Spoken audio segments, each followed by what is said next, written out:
আসসালামু আলাইকুম। আশা করছি সবাই ভালো আছেন।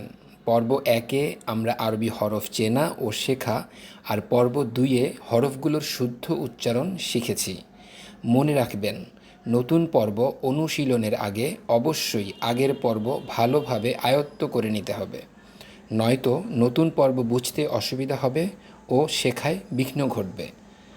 আজ আমরা শিখব হরফের সাথে আকার, উকার, ইকার এর ব্যবহার। ইকার এর ব্যবহার। ইকারকে আরবিতে জের বলে। জের হরফের নিচে থাকে। জের এর ব্যবহার দেখুন। বা এর একক ব, বা এর নিচে জের দিলে হবে বি, বানান করলে হবে বা জের বি, বা জের বি, বিবি। আবার মিম এর একক ম, ম এর নিচে জের দিলে হবে মি, বানান করলে হবে মিম জের মি, মিম জের মি, মিমি। আমার সাথে বলে বলে সব হরফে জের এর ব্যবহার শিখে নিন। আলিফ জের ই, বা জের বি, তা জের তি, সা জের সি, জিম জের জি, হা জের হি, খ জের খি, দাল জের দি, জাল জের জি, র জের রি, ঝা জের ঝি, সিন জের সি, শিন জের শি, সদ জের সি, দদ জের দি, ত জের তি, জ জের জি, আইন জের ই, গইন জের রি, ফা জের ফি, কফ জের কি, কাফ জের কি, লাম জের লি, মিম জের মি, নুন জের নি, ওয়াও জের উই, হা জের হি, হামজাহ জের ই, ইয়া জের ই। ওয়াও হরফটার সাথে জের এর উচ্চারণটা স্বাভাবিকের মতো নয়, তাই একটু খেয়াল করে শিখতে হবে। ওয়াও জের উই। উকার এর ব্যবহার। উকারকে আরবিতে পেশ বলে। পেশ হরফের ওপরে থাকে। পেশ এর ব্যবহার দেখুন। বা এর একক ব, ব এর ওপর পেশ দিলে হবে বু, বানান করলে হবে বা পেশ বু, বা পেশ বু, বুবু। আবার মিম এর একক ম, ম এর ওপর পেশ দিলে হবে মু, বানান করলে হবে মিম পেশ মু, মিম পেশ মু, মুমু। আমার সাথে সাথে বলে সব হরফে পেশ এর ব্যবহার শিখে নিন।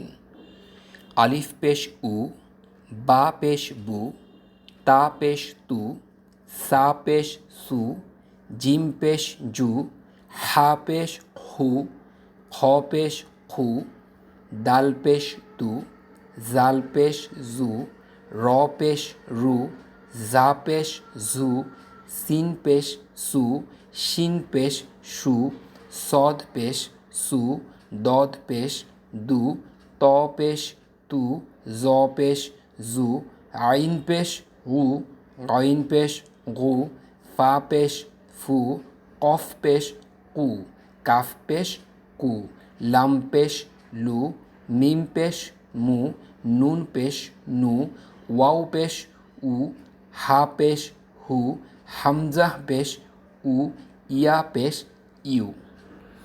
এখানে ইয়া এর সাথে পেশ এর উচ্চারণটা একটু খেয়াল করে শিখতে হবে। ইয়া পেশ ইউ। আকার এর ব্যবহার। আকারকে আরবিতে জবর বলে। জবর হরফের ওপরে থাকে। জবর এর ব্যবহার দেখুন।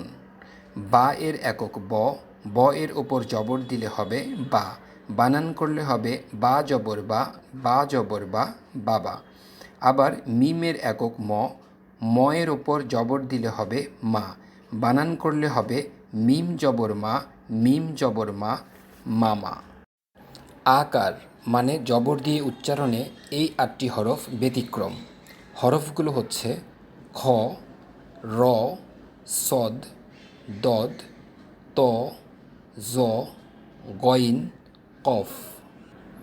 এই 8টি হরফে আকার মানে জবর দেওয়ার পরও এগুলোতে আ উচ্চারণ হবে না, এদের নিজস্ব এককের মতোই উচ্চারণ হবে। খ এর একক খ, এর সাথে জবর হলেও খা না হয়ে খই উচ্চারণ হবে। র এর একক র, এর সাথে জবর হলেও রা না হয়ে রই উচ্চারণ হবে। সদ এর একক স, এর সাথে জবর হলেও সা না হয়ে সই উচ্চারণ হবে। দদ এর একক দ, এর সাথে জবর হলেও দা না হয়ে দই উচ্চারণ হবে। ত এর একক ত, এর সাথে জবর হলেও তা না হয়ে তই উচ্চারণ হবে। জ এর একক জ, এর সাথে জবর হলেও যা না হয়ে জই উচ্চারণ হবে। গইনের একক গ, এর সাথে জবর হলেও গা না হয়ে গই উচ্চারণ হবে। কফ এর একক ক, এর সাথে জবর হলেও কা না হয়ে কই উচ্চারণ হবে। আমার সাথে বলে বলে সব হরফে জবর এর ব্যবহার শিখে নিন। আলিফ জবর আ, বা জবর বা, তা জবর তা, সা জবর সা, হা জবর হা, জিম জবর যা, খ জবর খ।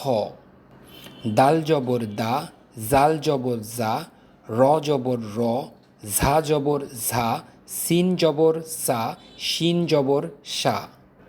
সদ জবর স, দদ জবর দ, ত জবর ত, জ জবর জ।